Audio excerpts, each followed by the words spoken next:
We have added a new property and we have given it a value. But this is again becoming tedious, so we can use object literals. Basically open and close a curly brace, add a property name and give its value. Name is Shrihari. Now again, if we change this to const, we can still manipulate the properties. You can see that it's changing from Shrihari to Kulkarni.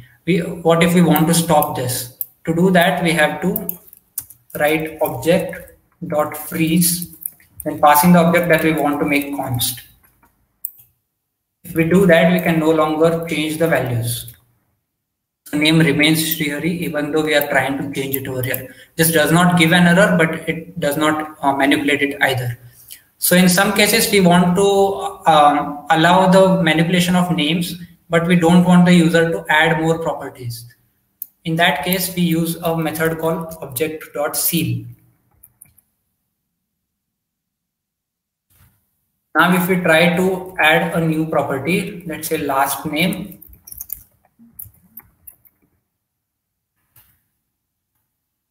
then it does not allow the last name property to be added to the object.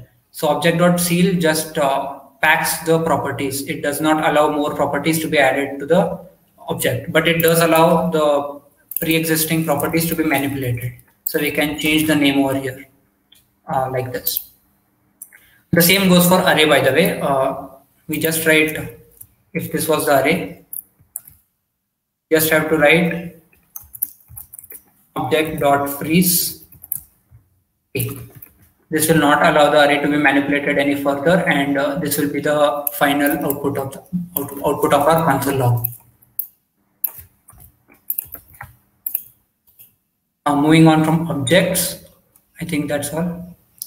Another thing, we can also have functions as as values of our object properties. I'll show you how to define functions later on. We looked at the solution of this, how to make an object constant. Now let's look at spread operator. So let's say we have an array and we have another array.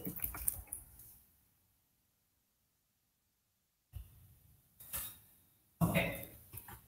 Or rather, a more simpler example would be let b is equals to a.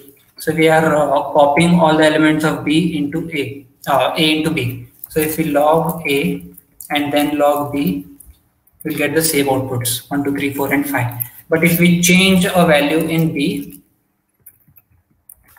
you see that it also reflects in a. This is because this is a soft copy, not a deep copy. To do a deep copy, the normal method would be we declare b as an array, and then we use a for loop,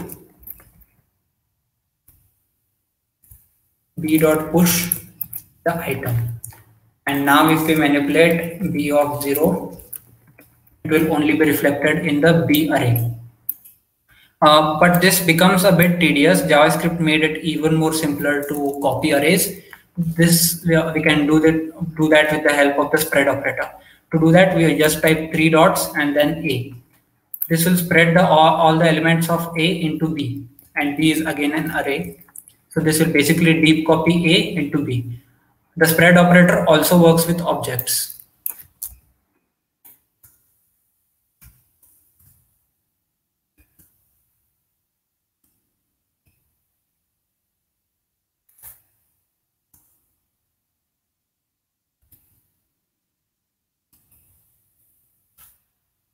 Okay, so now I have an object with 2 properties, and now we'll transfer these 2 properties or deep copy them into another object. So that's it. We completely copied the object a into b by using the spread operator.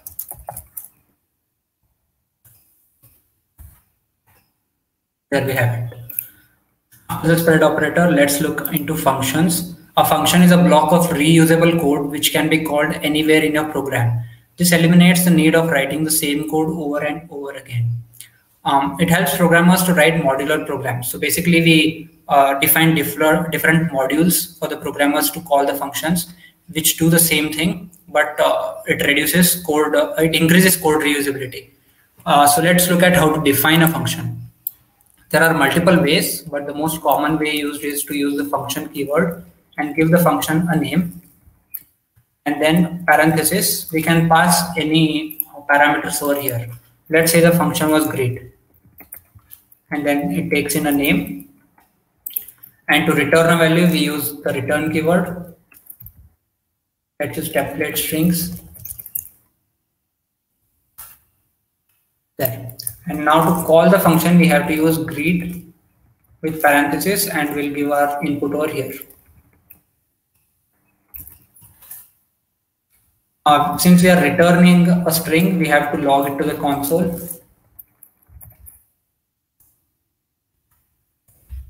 So now we get hello Srihari. The Srihari was the argument that's received in the parameter over here, and we return from the function. This is the first way to define a function. The next way is to use a named function like let greet is equals to an anonymous function. Anonymous functions are basically nameless functions. We are assigning a name later on. The pros of this method are basically you can scope the functions, lexical scoping, functional scoping. So this can also receive a name and let it return the same thing. So this will work exactly like the function above. We'll get the same output. The third type and the most interesting type probably is the fat arrow function or just the arrow function. So we'll write let greet is equals to parenthesis equals to and greater than, and then open and close the curly braces and return the name. Since we are using a parameter over here, we'll have to pass it. So this is the same as the above function. This is also an anonymous function. We are giving it a name over here with a scoping, and I'll also show why this is the most used type of a function. R is not defined. Sorry, I had highlighted a certain part of the code. So this also gives us the same output. The most interesting part about this function is that even if you remove, when there is only one parameter being passed, you can just remove the parentheses, and if there is only one statement that is being returned, then you can also remove the curly braces. This will also work the same as before. So this gives us the same output. This is probably the most used type of function declaration. The next one is the REST operator. So let's say we have a function called add, which takes in two parameters a and b, and it returns, let's say, return a plus b.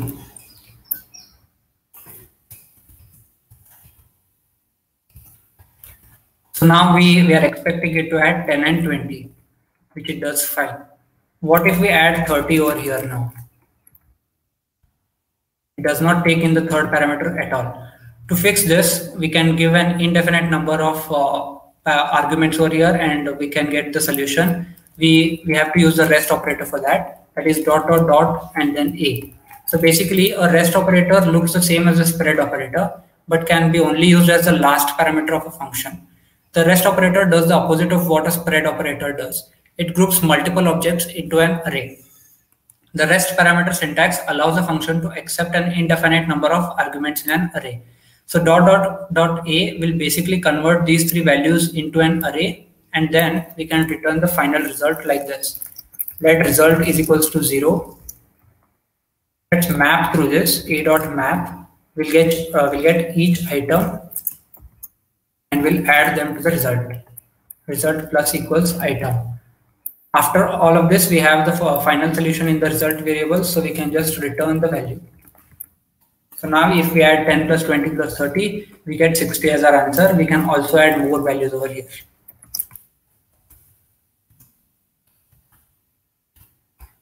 We get the solution. We can add an indefinite number of arguments.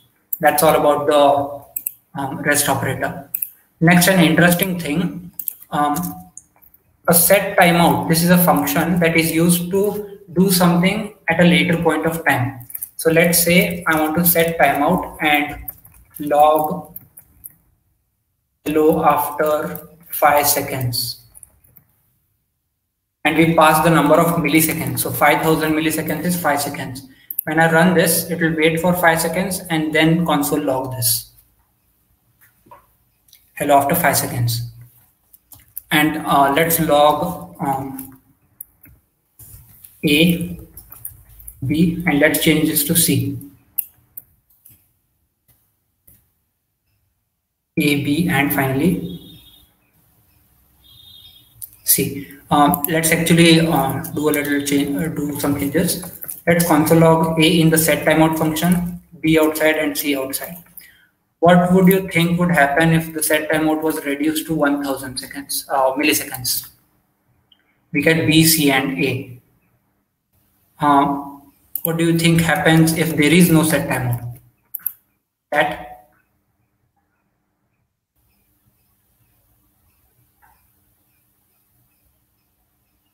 any guesses?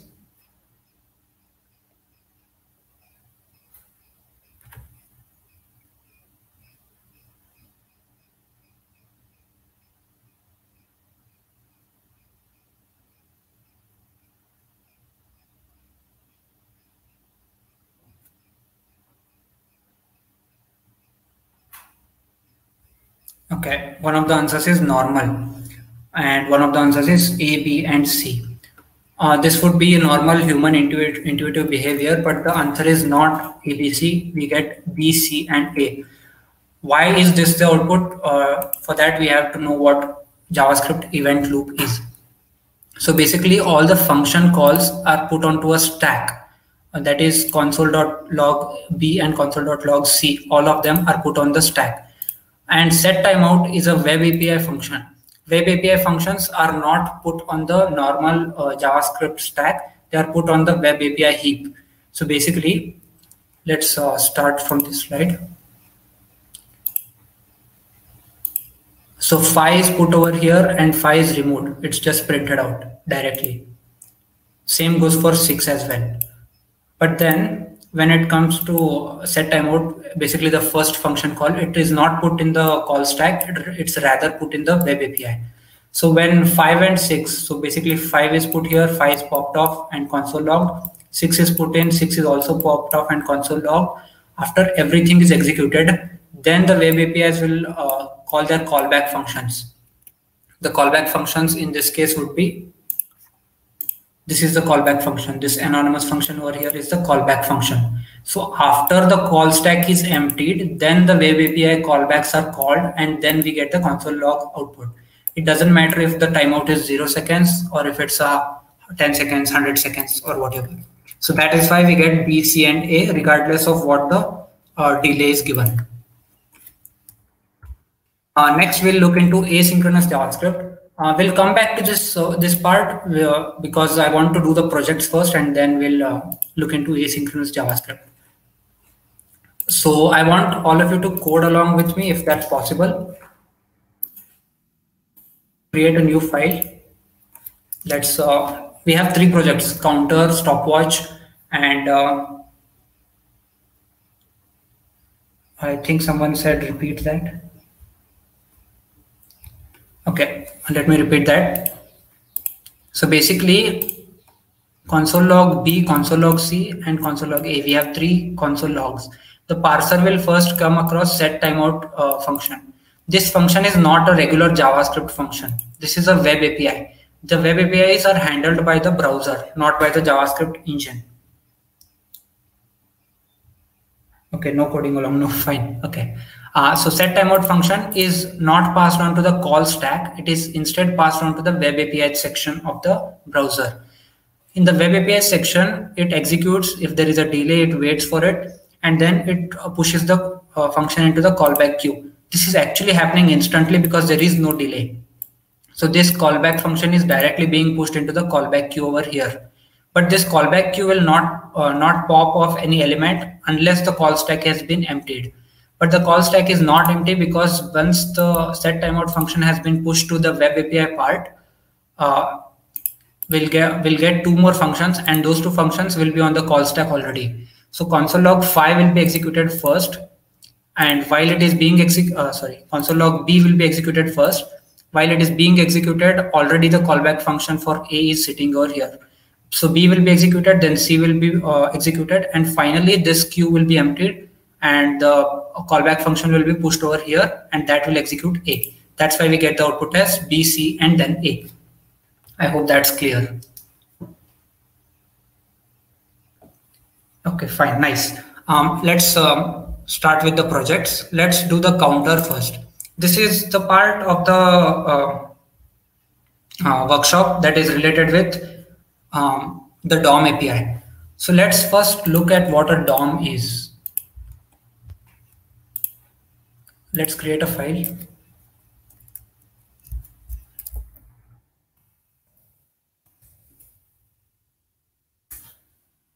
This is just boilerplate code.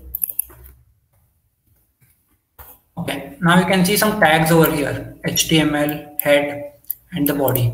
So basically the DOM is this. It has a tree-like data structure, and we have HTML tag over here. And then we have a child element, that is the head. Then we have another child element, that is the body. This is how the actual structure is defined in the memory behind the scenes. So what the DOM API does is that it allows the user, or the programmer rather, to access these elements and to manipulate these elements. So we can access the body, add some more things to it, remove something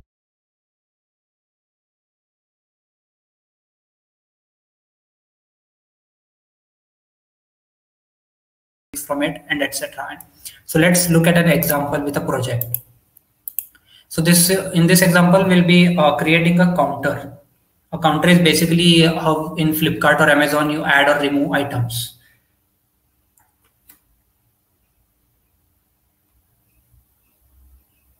Okay, so we have to link a JavaScript file to this. So let's just create one, index.js. And then we have to link this index.js to our HTML file. To link, we use the script tag, and then source equals to index.js, and close the script tag. We use two more parameters over here, async and defer. So what async and defer does exactly? Let's assume red color is our HTML file. So the HTML file is currently loading, and then it comes across this script tag over here.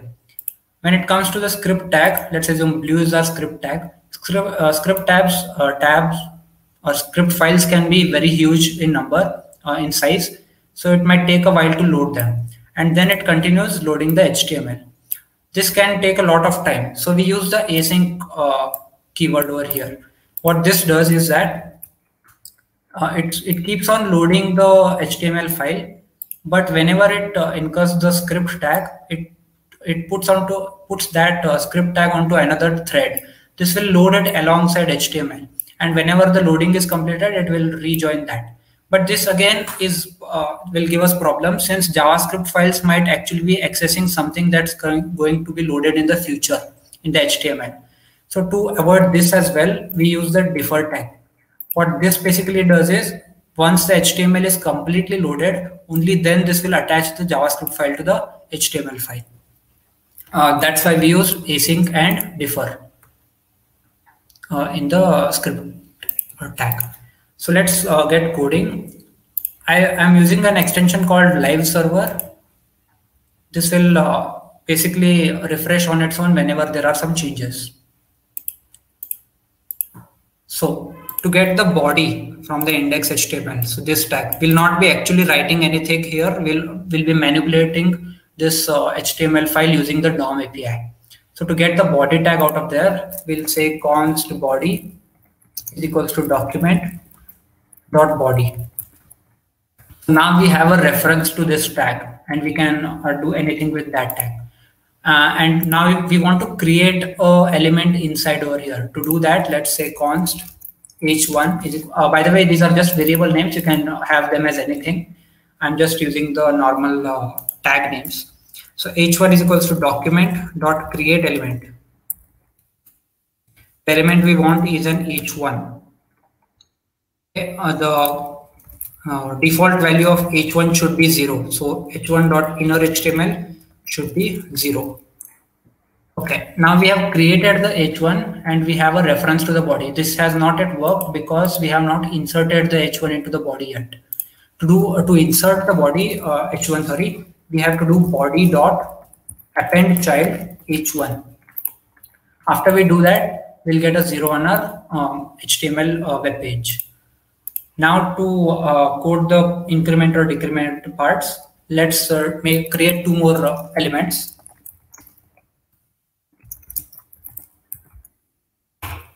We'll be creating a button and we'll be creating a minus button.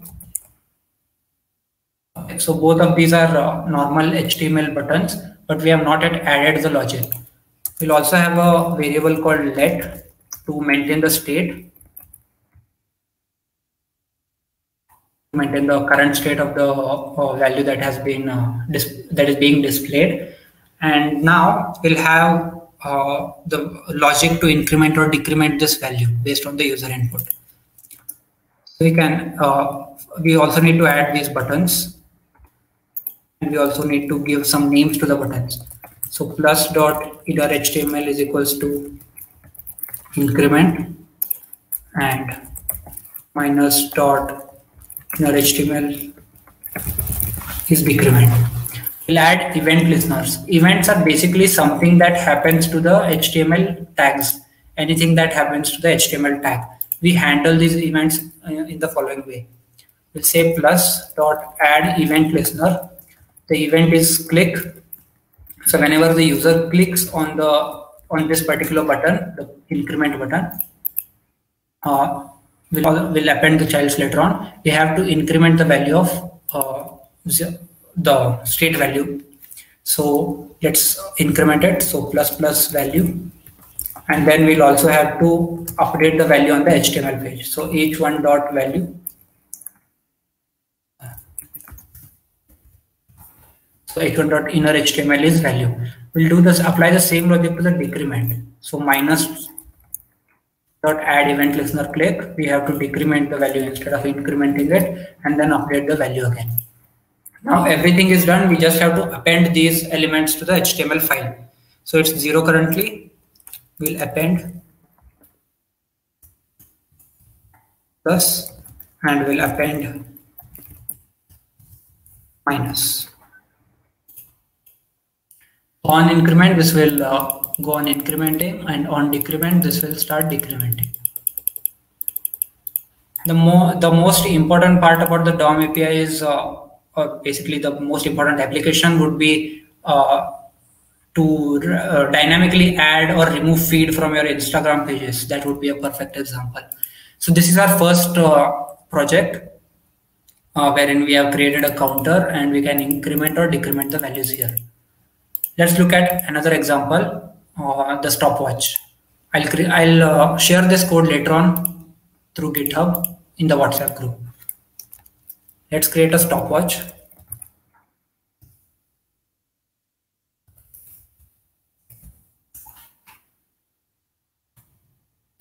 Now I've created a stopwatch index.html. Again, we'll write some boilerplate code and also attach the script tag.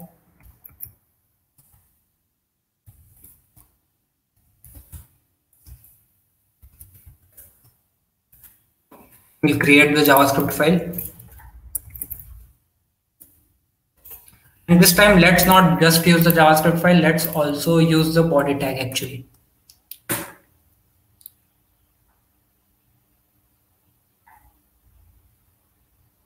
Okay, so we want to display the timer, we want a start and stop button, and we want a reset button. So let's have an h1. This will by default show 00.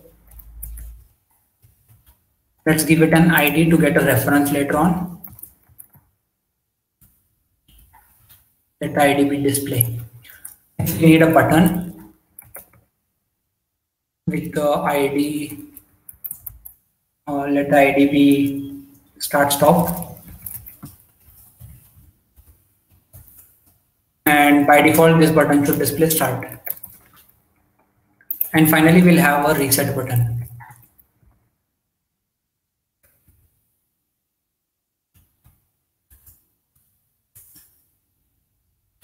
Okay, so now we have the basic parts over here. Let's restart this server. We have a start button, we have a reset button, and we have the stopwatch timer. Let's get coding the logic for the stopwatch. So basically the logic is that we have to increment seconds with a set interval, and then after each interval we'll be checking if seconds has reached 60. If it has, then we'll increment the minutes. The same goes for hours as well. So let seconds equals to 0, let minutes is equals to 0, and let hours is equals to 0. So we have seconds, minutes, and hours all equal to 0. Also, we'll have another variable. You'll see why we are using this later on. We'll initialize this to null and let the status, basically if the stopwatch is running or not. Let the stopwatch by default be stopped. Okay, so for there should be a tick function. So every second we have to call a function that does all this logic. So we'll write that function first. So function, let's call it stopwatch. We need no arguments or parameters over there rather. And every time this function is called, we want the seconds to be incremented. And then we'll check if seconds has reached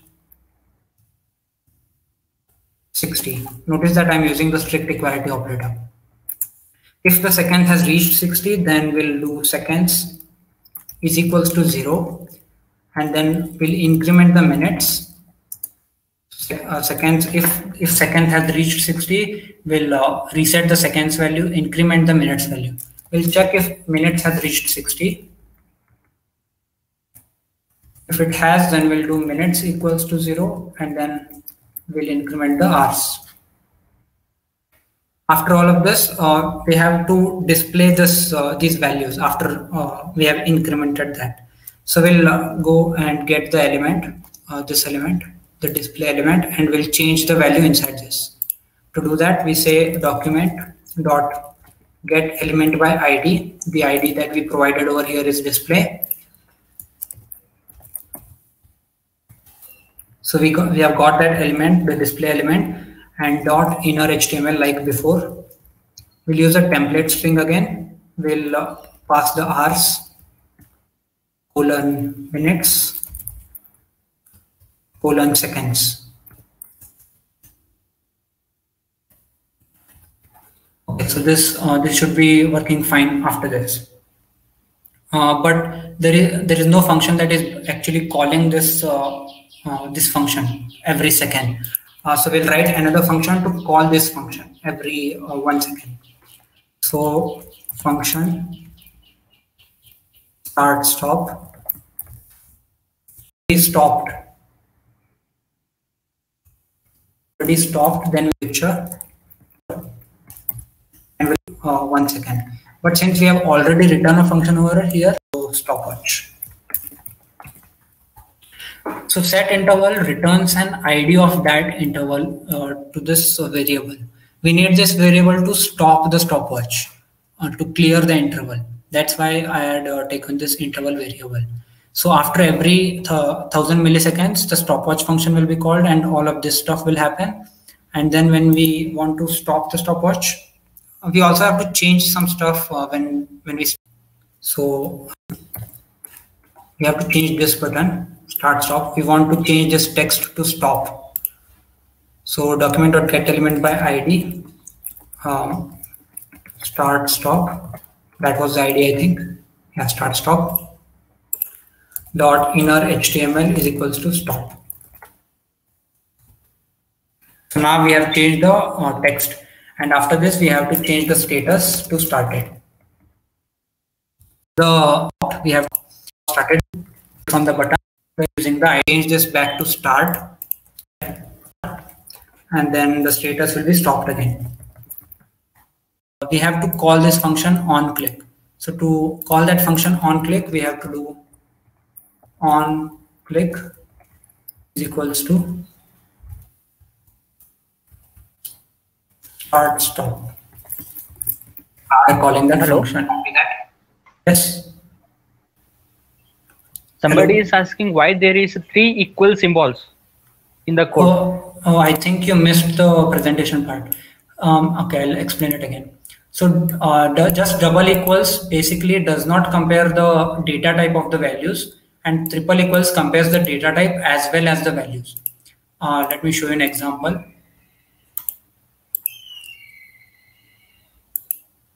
So if let's just say 60 is equals to double equals to 60. The right side is a string and the left side is a number, but JavaScript will still give it as true because it is ignoring the data types. But if we use 60 triple equals to 60, this gives us false. This is what was expected because 60 as a string should not be equal to 60 as an integer. Then I hope that doubt's been clear. Now we are calling the function, so let's test it out. It doesn't work. Awesome. We have linked. We are calling the start stop function as well.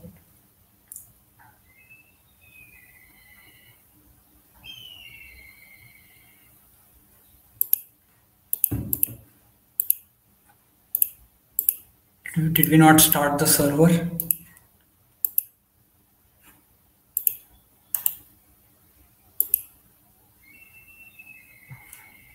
Hello, another doubt is there. Not start. What does clear interval and set time interval do? Okay, so clear interval will stop the interval. This set interval function will continuously call stopwatch after every 1000 milliseconds. The clear interval function will stop this behavior of set interval. The set interval is returning an ID for that interval. Is that clear? Yes, I think yes. Okay, let me just see. I have a reference.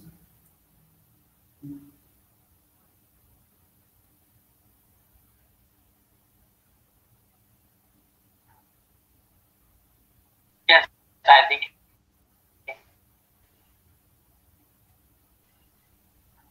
Okay, let's try adding the on-click event in the JavaScript itself. So document dot get element by ID start stop dot add event listener. The event listener is click. So on click we have to call the function start stop. Status is stopped. Okay, fine. The files are also linked. Start stop has status as its argument. No, we are directly having a status as a global function over here, so a global variable over here, so we can directly get the current status of the stopwatch. There's some mistake that I've done. I'm not able to find it. Let's just clear this for now and see if just this works.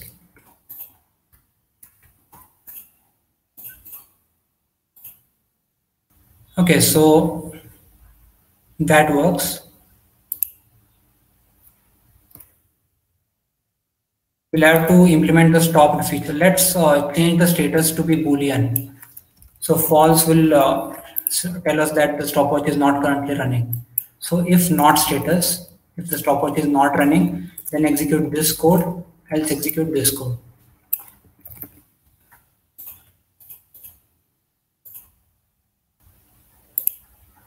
Okay, now it does work. I think there was some error with my strings. So start will start the stopwatch and stop will stop the stopwatch. Let's try it again. Let's speed up the stopwatch by a little bit. Let's change this to every 1/10 of a second.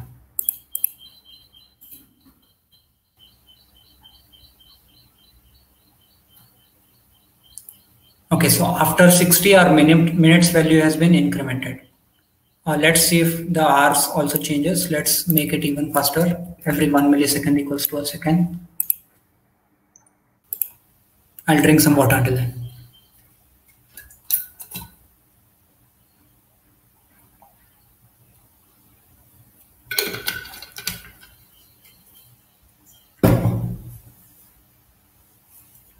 Okay, so the hours value is also incrementing. Now let's look at the reset function. In the reset function, we have to reset all the values to 0 and change, if the clock is already running, we have to change this inner HTML to stop or start rather. So let's write a function for reset. Function reset. If the status was running, then we have to clear interval.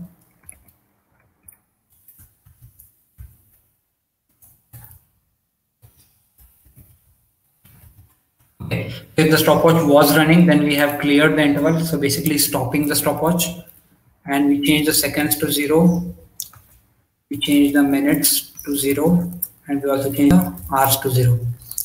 Another important thing about JavaScript is that you can choose to ignore these semicolons. JavaScript will not mind. So if you don't write the semicolons as well, it's fine. I have an extension called Prettier. It inserts it automatically for me. Okay, after we have done all of this, we have to change the timer. Basically this. So we'll change the timer back to 0, 0, 0, and finally we'll change the button to start again if it's in stop. So that's the reset function. So start, stop, and reset. Okay, we didn't call the reset function. So let's call the reset function. Document.getElementById reset. I think that was the ID. ID is reset. And on click, we have to call the reset function. I think we have to move this down here. Okay. Now, if I start, stop, reset, and if it's already running, let's say start, and now if I reset, it will change this stop button to start and also reset all the values. So this was the second project. You can implement milliseconds if you had like change this to 1 and include a dot after the seconds part. Let's move on to the third one, probably the most interesting of all the three, that is the random color generator.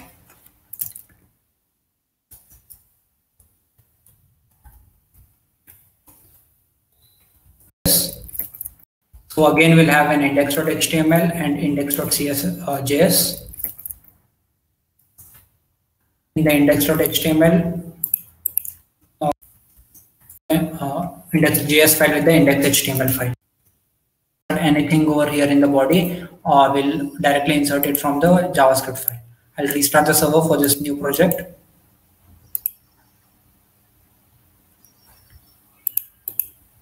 Okay, now we have an empty canvas again. So let's start coding. So basically, how the random color generator will work is, we'll have hex values, hex color codes. A hex color code is basically in this format: hash FFFFFF. So this is white color.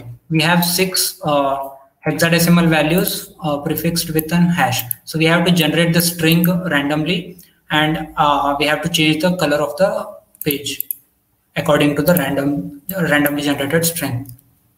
So again, let's get the body.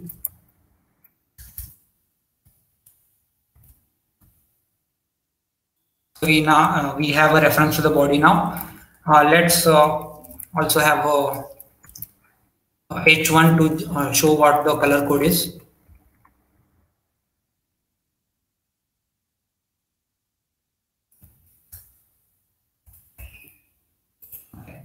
The color code in the beginning will be all white, so h1.innerHTML would be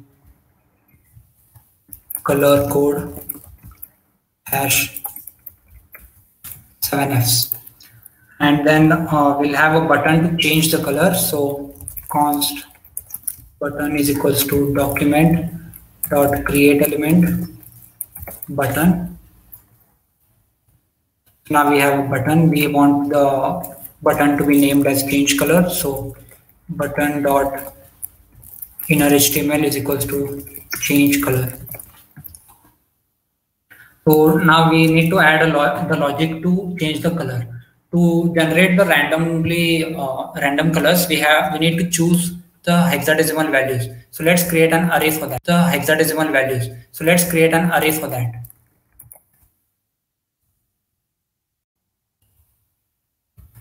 And then we have the alphabets A to F.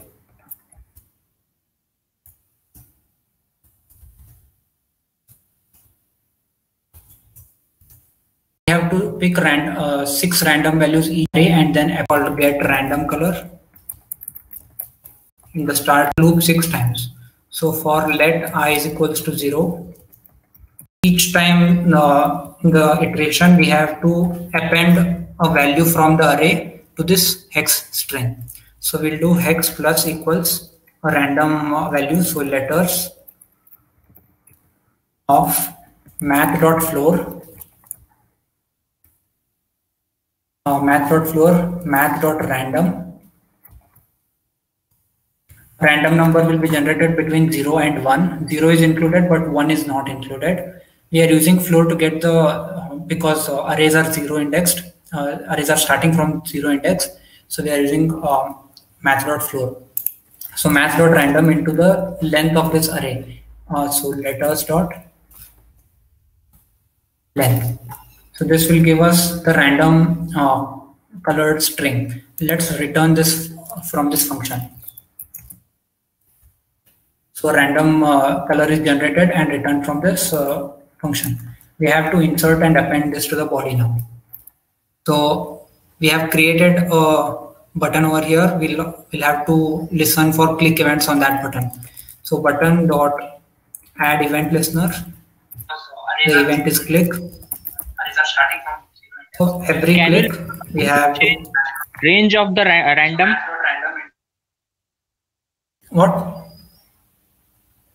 Can you please repeat the question? How to change the range of the random? We are just multiplying it directly. That's how we are changing it.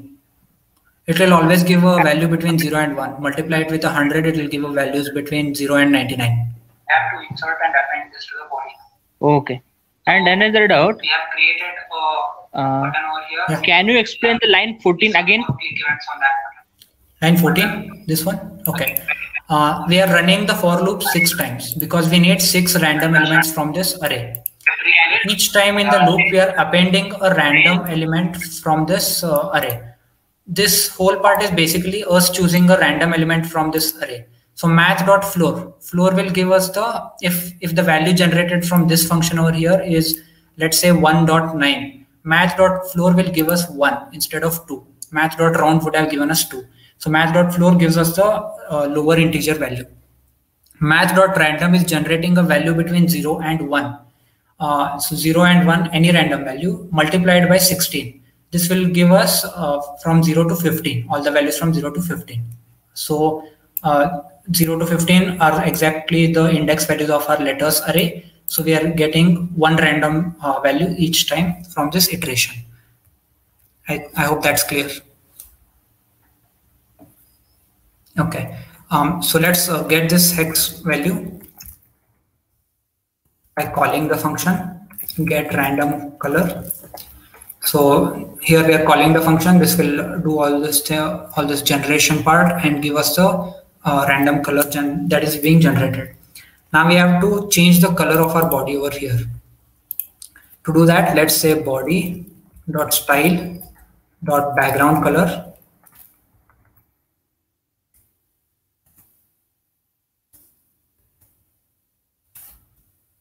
Equals to this hex value that we just generated.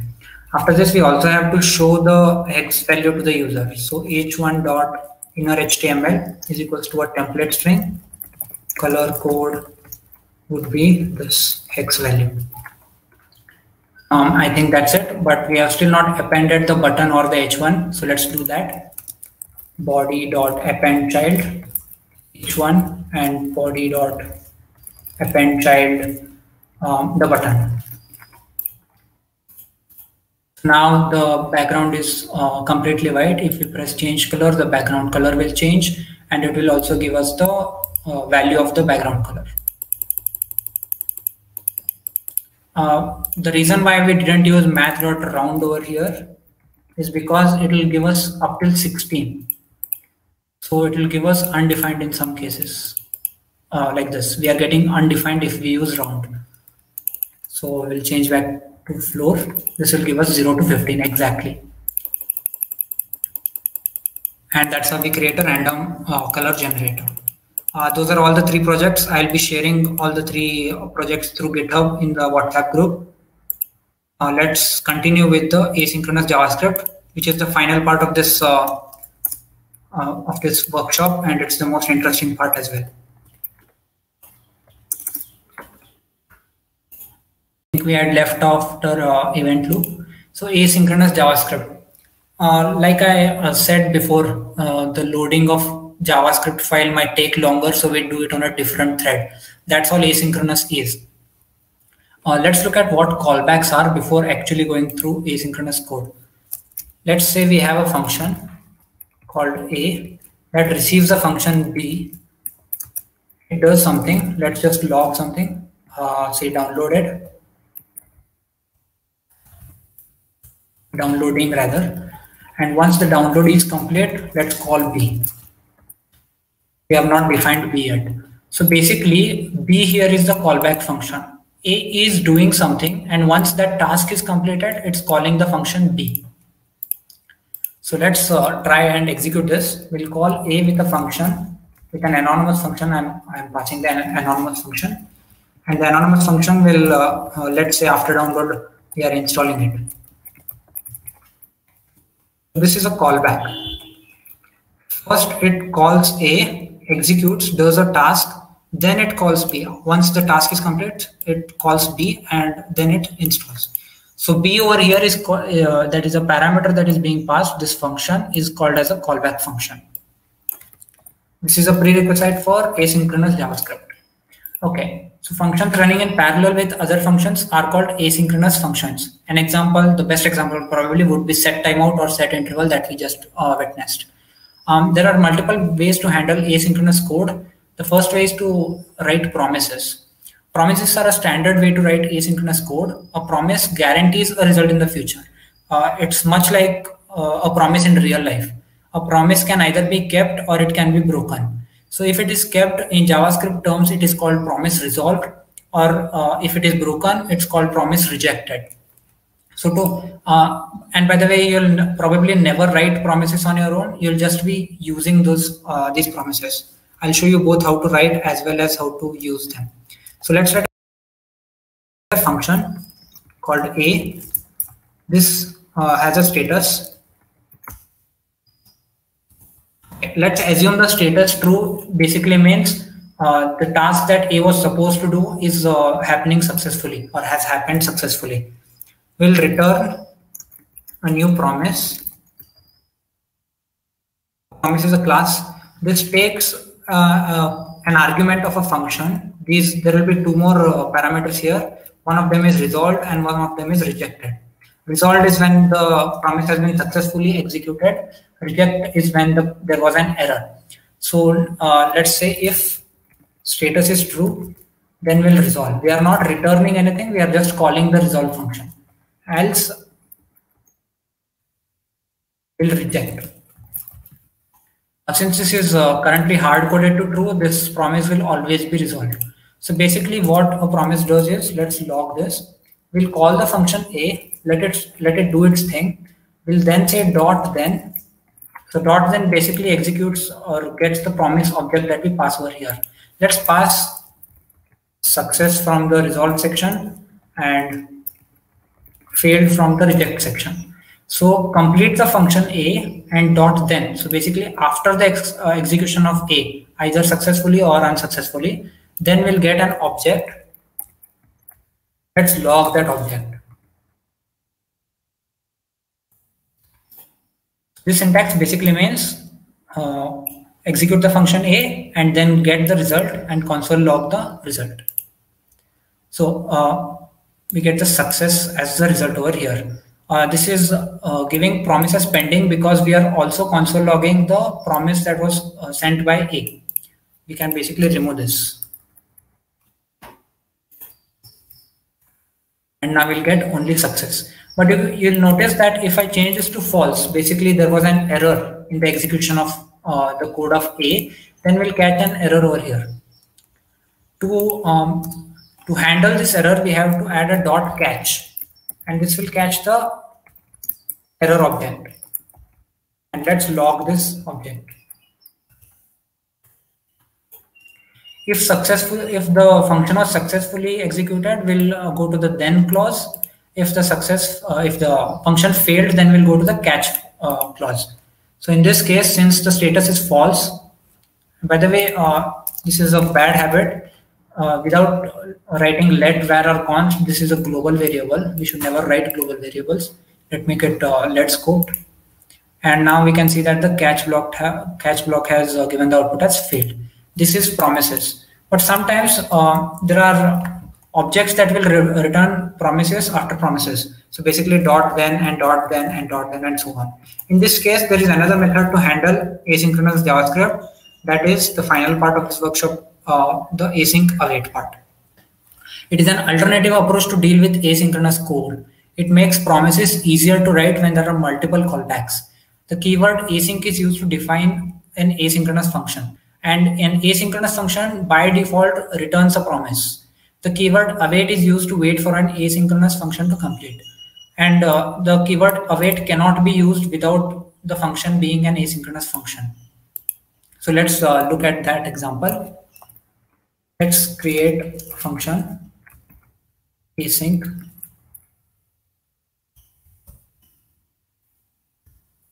Okay, so this is an asynchronous function A. Actually, we don't have to even do this. We'll just use the previous function over here with the status.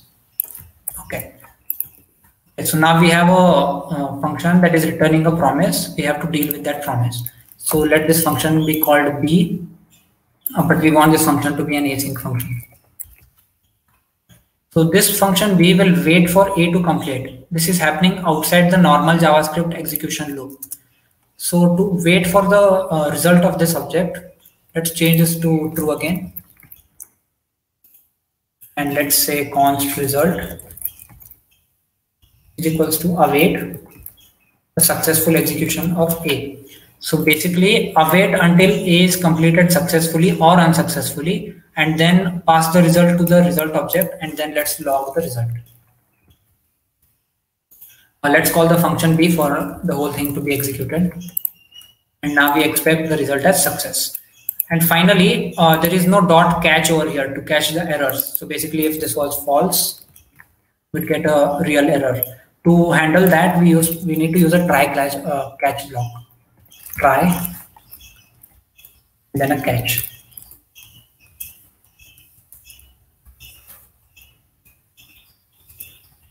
Okay, since the status is false over here, the promise is getting rejected and it's sending failed as the parameter. So if I run this now, we'll get failed as the output. This is a much more cleaner way to write than the continuous callbacks in case of promises. I think that's all from my side. I thank you to Kiran Tangod sir for giving me an opportunity to share my knowledge of JavaScript with the students. Thank you so much. I think that's all from my side. Thank you to Kiran Tangod sir for giving me an opportunity to share my knowledge of JavaScript with the students. Thank you so much. Another doubt is there. Can we make use of the sensible function name? From my side. Can we make use of the sensible function names? Yeah, sure, we can. Okay. can we functions name could be anything. I just used simple names for better understanding.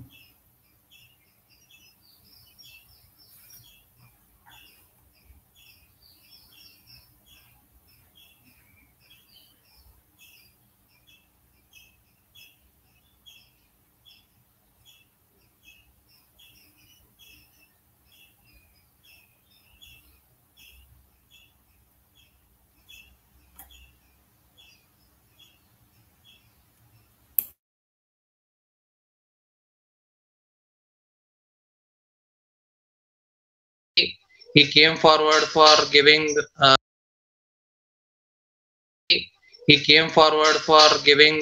this talk on JavaScript basics, and I really appreciate the efforts put in by him for continuously giving a lecture for 1.5 hours on all the basics of a particular language, and also dealing with 2 to 3 projects which people can apply their knowledge and understand their learnings in this workshop is really commendable at this particular point in time. Why I am giving these remarks is basically because if you go for any of the professional code snippets teachers or professional videos that you get on YouTube, you can see the YouTube videos are for only 10 minutes or 11 or maximum of 15 to 20 minutes. Nobody teaches you for such a long time wherein the person is putting 1.5 hours of time for teaching some good techniques, tricks, and some good projects on which you people can work, and you can learn some good new things, so that it will be an addition to your resume, as well as it will be one good language which you can learn, which is presently in demand in the market.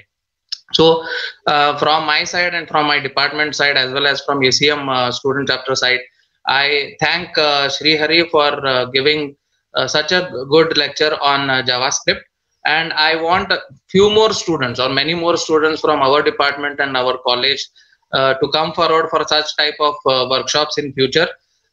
Whatever are the hurdles, whatever difficulties you face during conduction of such type of events, you will have to just ignore and go ahead with your good work that you want to do, and don't just go back and relax that you have learned something very new and that is the end of it, because every day you have some new thing to learn. Okay, so all the best for all the people who have attended, and happy learning in future. Thank you.